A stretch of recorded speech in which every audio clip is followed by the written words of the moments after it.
Hi, so I'm Katherine Levine Einstein. I'm an associate professor, political science, and this is collaborative work with my BU colleagues, Max Palmer, who's also here, and David Glick.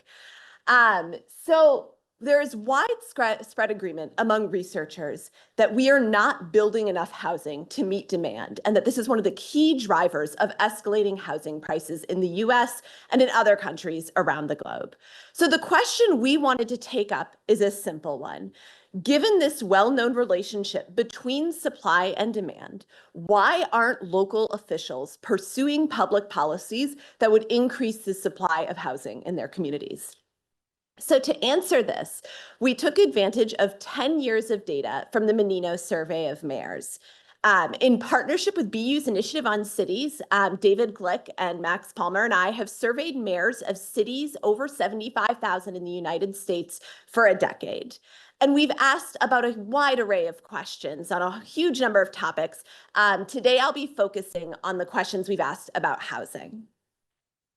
And what we identified in analyzing these data are three key factors that we think help us to understand why public officials are reluctant to endorse these supply-oriented solutions. First is misinformation about the effects of housing supply on housing prices. The second are political constraints that changes to housing policy, especially those that encourage the construction of more housing, are deeply unpopular. And the third is attachment to local control over land use.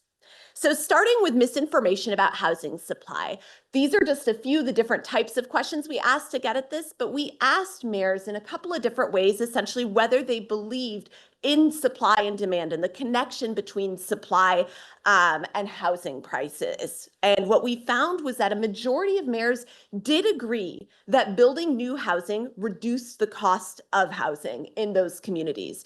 But what this means is that a sizable minority of mayors do not believe in a connection between supply and demand, which forms an obvious obstacle to pursuing these supply-oriented policies.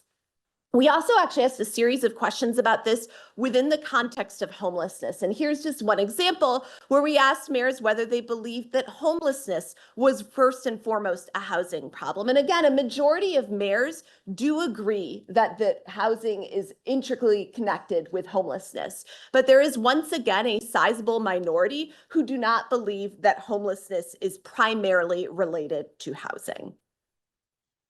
So turning to political constraints, we have a lot of different questions that get at this, and I'll present sort of one question here. We asked mayors for a lot of different policy areas, whether they thought that a policy was driven by a small group with strong views or majority public opinion.